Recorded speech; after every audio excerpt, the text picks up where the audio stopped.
Well, good evening, everyone. I'm going to call this meeting to order. This is the September 8, 2021 meeting of the Pasco Hearing Examiner. And my name is Andy Kottkamp, and I've been appointed by the City of Pasco to serve as a land use hearing examiner. My job is to render decisions and recommended decisions on various applications that are authorized to come before me, which include the special permits and the rezone requests that we have on the agenda for today. I'll consider any testimony presented at today's hearing, as well as all the written materials that are already on file in order to make my decision. I'll kind of abbreviate what I normally say about this hearing process because I understand that there are no members of the public attending either virtually or in person. But for each item, we'll take separately, and staff will present their report to make whatever recommendations they wish to make. Then if the applicant is present, they'll be given an opportunity to present their testimony and evidence, knowing that they have the burden of proof to show compliance with all the applicable rules and regulations. And if somebody from the public does show up and want to testify, they'll be given that chance. I have the option to keep the record open if I think there's a need for additional written testimony to be submitted. But in any event, my written decision will be made, or my written recommended decision will be made within 10 working days after I close the public record.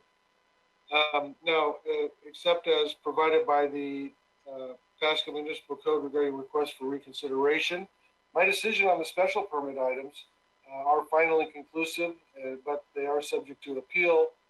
The appeals must be filed within 21 days of the issuance of my decision, and if they are not timely filed with Franklin County Superior Court, then those appeals will be barred. Now, the rezones, I'll be making a recommendation to City Council, and the City Council will make a final decision on those three items. I've reviewed all the items on today's agenda. I don't have any interest in any of the properties or the proposals to be heard today. I will be able to fairly and objectively consider each item.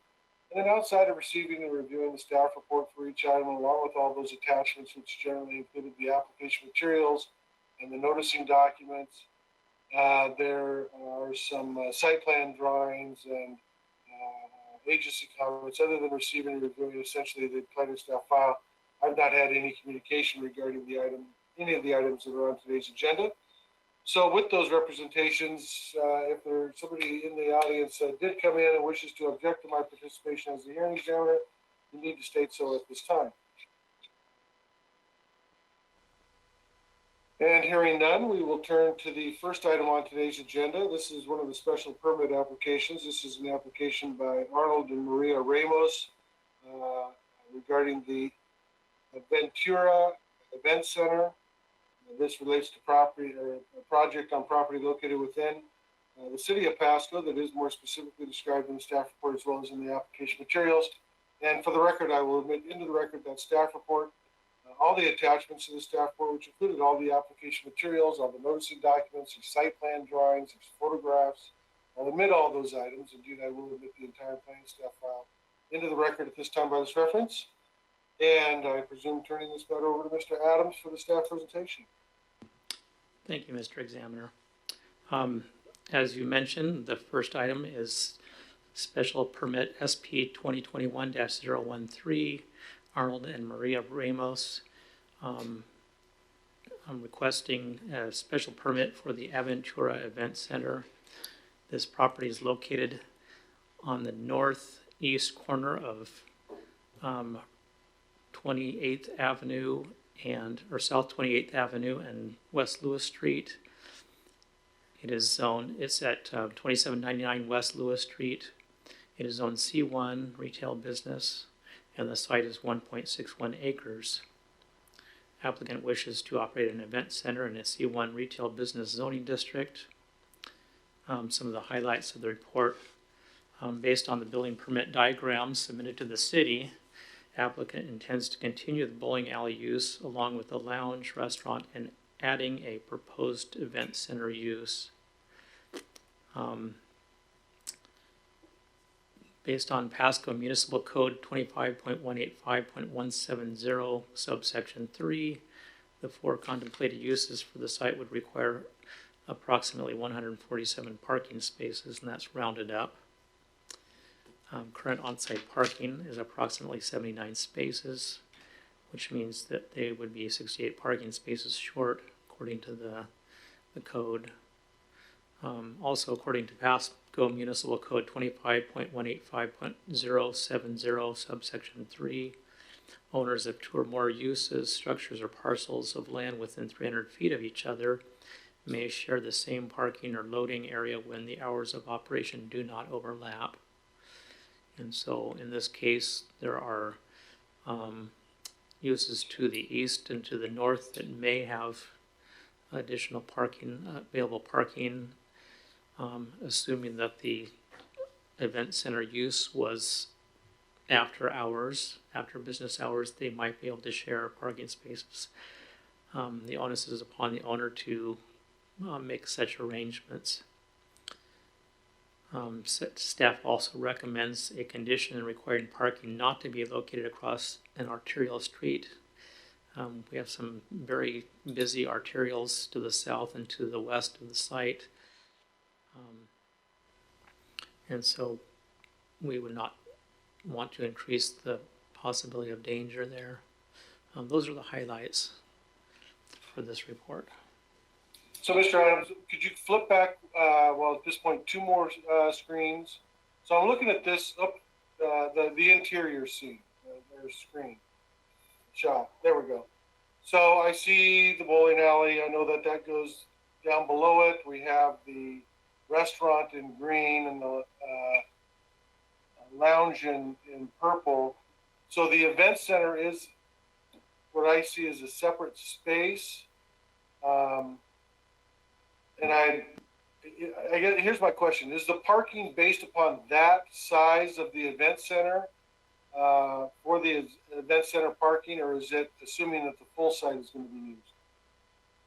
Well, as you can see in the report, I've made a table and counting the square footage of each of those uses and calculating the 1 per 100 square foot per square, one parking place per 100 square feet of each of those uses.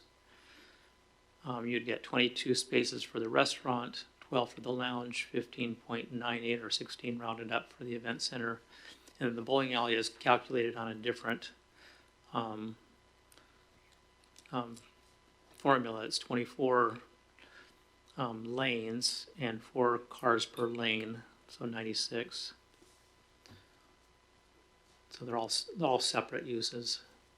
Okay, and I don't know that this makes a difference for my review, but I'm just curious about it. What if the applicant just wants to use just the small event center space and close off the rest of the site? Are they allowed to operate so long as they have enough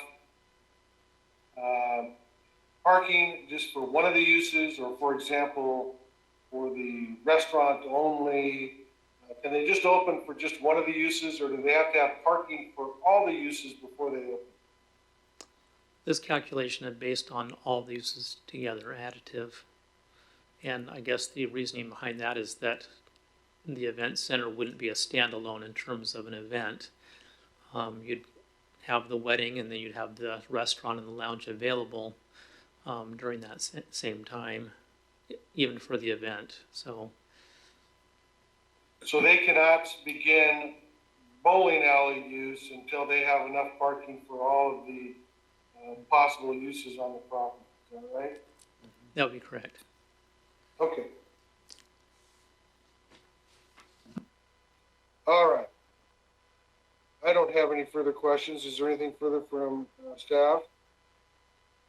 No, sir. All right. Is the applicant present today? There is no one in the audience and no one online, examiner. All right. Thank you very much. Mr. Adams, was the applicant given notice of the date, place, and manner of this hearing? They were. All right, thank you very much. So, and there are no members of the public here today. So what I'm going to do is close the public record portion of this hearing, and I will have a written decision made within the next 10 working days. The next item on the agenda is also a special permit, given application number SP 2021-014 for an appliance recycling center on property located within the city of Pasco that is more specifically described in the staff report as well as in the application materials. And once again, for this item, I will admit into the record the staff report, all the application materials. There's several photographs and site plans. I'll admit all those items. Indeed, I will admit the entire plan stuff into the record at this time by this reference, and again, turn this matter over to Mr. Adams. Thank you, Mr. Examiner.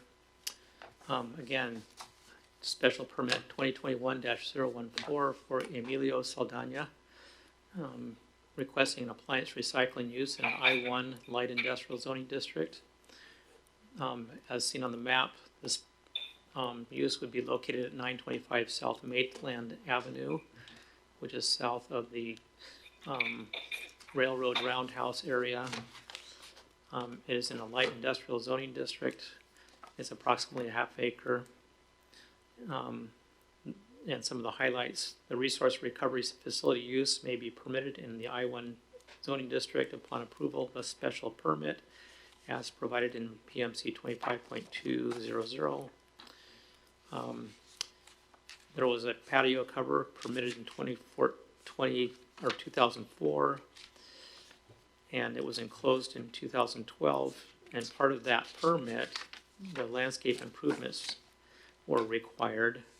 Those required landscape areas have not been maintained, and so staff recommends that the required landscaping be restored and maintained as per building permit B12-0280. Then those are the highlights. All right, thank you. Will there be, I wasn't really quite clear on this, will there be storage of the appliances to be recycled, or after they've been recycled, will there be outside storage of that, that type of byproduct?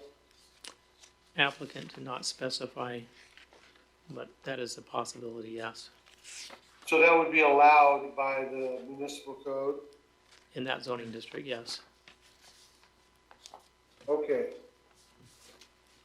All right, thank you very much. That was the only question that I had. And once again, was the applicant given notice of the date, time, and manner of this hearing? They were. All right, thank you very much. And I assume there still is no member present from the public, is that correct? Yes. All right, thank you very much. So what I'm going to do is I will close the public record portion of this hearing, and I will have a written decision made within the next 10 working days. We're now going to turn on to the rezone requests. The first is application number Z 2021-011, which is an application by AMI Pasco Development. And I'll turn this matter over to, again, Mr. Adams for the staff presentation. Thank you again. Just before the hearing, we received an email from the owner of the dental office across the street to the north at 6615 West Argent Road. And he says, and I quote, "This business proposal is, where is it? We are located at 6615 West Argent Road. This business proposal is wanting our neighboring property to be rezoned from commercial to residential. We would like to keep the zone commercial. Our other neighboring property is residential and is a complete mess. We would like our business to be professional and presentable for the community, and we want our business visible. Thank you for your consideration." This has been added as an exhibit to the staff report and sent to you, Mr. Examiner, prior to the hearing. This rezone is, the applicant is Knutson Engineering for AMI Pasco Development. This property is generally located near the southeast corner of Road 68 and Argent Road. It is a C1 retail commercial zoning district. The site is comprised of 2 parcels totaling 7.04 acres of land. Applicant wishes to rezone parcels 118552031 and 118552081 from C1 to R3, which is medium density residential. As mentioned, the site has frontage access on Road 68 and Argent Roads. Road 68 and Argent Road are both arterial streets. The city has recently approved a major comprehensive plan update, and the revised land use is mixed residential commercial. This mixed residential commercial designation allows for the R3 zoning, and it may be developed with residential lot line duplex units. Residential development may range from 5 to 29 dwelling units per acre. Applicant has furnished a draft site plan depicting 59 residential lot line duplex units. And so the calculation there is 59 units on 7.04 acres would be approximately 8.38 units per acre, which is on the low end of the allowable units per acre. The rezone request and its intended use appear to be consistent with the comprehensive plan land use map designations. And those are the highlights. All right, thank you very much. I understand this project and I don't have any questions. Once again, as the applicant is not present, is that correct? No, sir. All right, so, and the applicant was given notice of the date, place, and manner of the hearing, correct? That is correct. All right, thank you. And once again, just to confirm, there are no members of the public here tonight, is that correct? That is correct. All right, so with that, I'm going to close the public record portion of this hearing, and I will have a recommended decision made within the next 10 working days. We'll turn to the next item, which is another rezone application, given application number Z 2021-012, an application by the Three River Group / Jason Wright for a rezone application. I will admit into the record at this time by this reference, the staff report, the attachments to the staff report, which included all the application materials. There are photographs, there's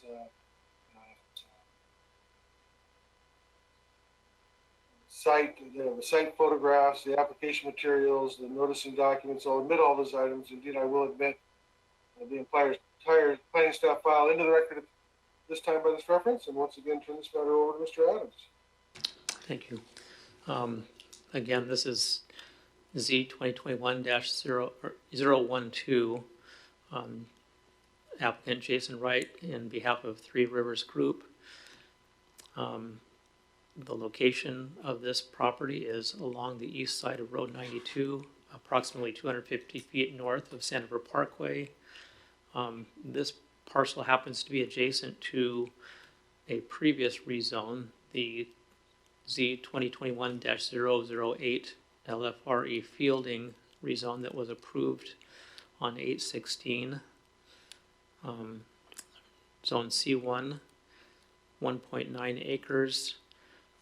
Applicant wishes to rezone parcel 115-392-077 from C1 to R4, which is high density residential. Applicant has also offered the provision of rezoning the parcel to R3 or R2, which are both medium density residential.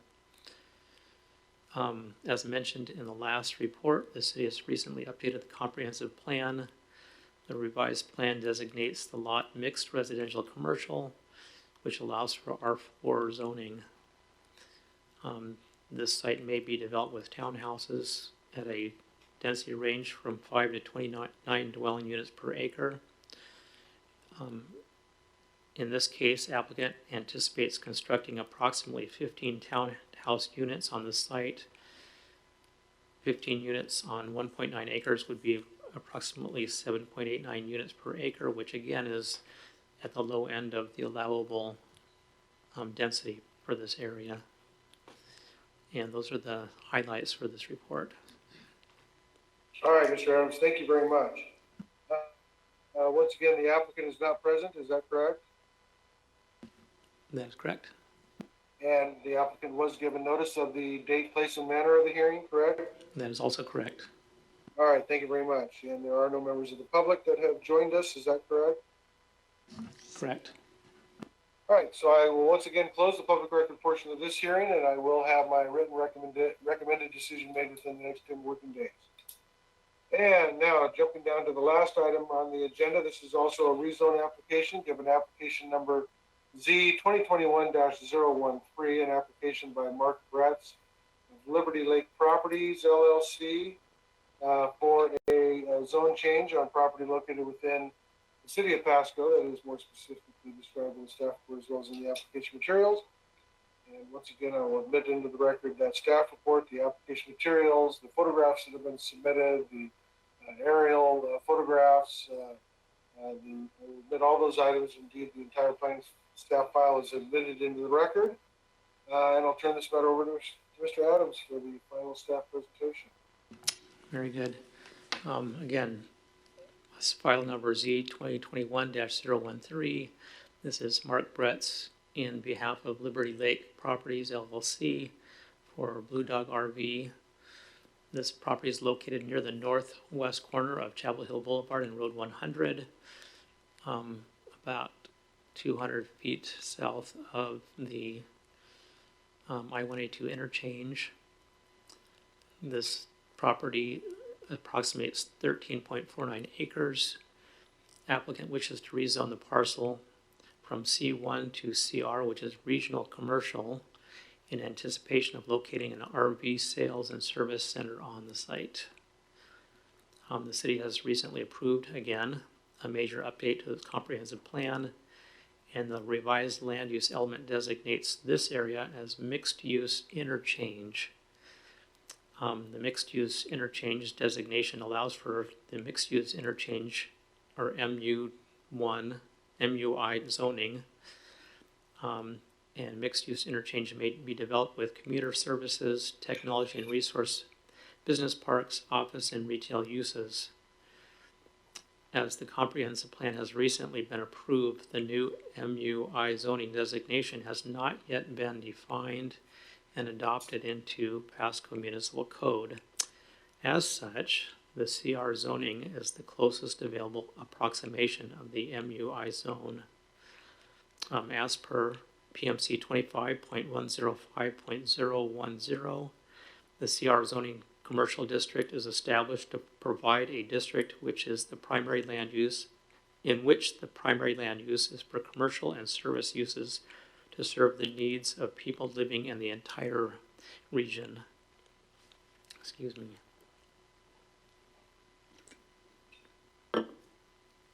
The CR regional commercial district is intended to be located near major highway interchanges, and RV sales and services are among the allowed uses in the CR zoning district. We received some notes from the engineering staff, which requested limited access with WashDOT approval along Road 100. And the Washington State Department of Transportation has made a few comments, including direct access to I-182 is prohibited, and that's along the north property line there. This access restriction extends southerly along the Broadmoor Boulevard, a distance of 300 feet from the intersection of the eastbound ramp terminals. And that distance is about 1/3 of the way down the property from the north property line.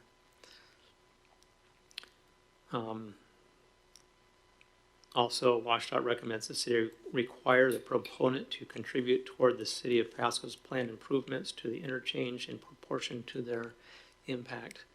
Another thing I might want to add is that because of the RV proposed use, many, if not most, of the vehicles accessing and egressing this site will be oversized and requiring wider access points as well. Most of those drivers will not be commercially licensed, and so there will be some interesting traffic situations there. Those are the. Will those be issues, though, Mr. Adams, that will be addressed if and when a use application is submitted? Yes. Okay, I just wanted to make sure that I about that. Okay, and I think I cut you off. You're going to tell me that's the end of your presentation, I believe. Yes, sir. So once again, can you confirm the applicant is not present and was given notice of the date, place, and manner of the hearing? Yes, sir. And also confirm that there's no member of the public here today? That's correct. All right, terrific. Then what I'm going to do is I will close the public record portion of this hearing as well. I will have a written recommendation within the next 10 working days. Is there anything else we need to consider tonight, Mr. Adams? No, sir.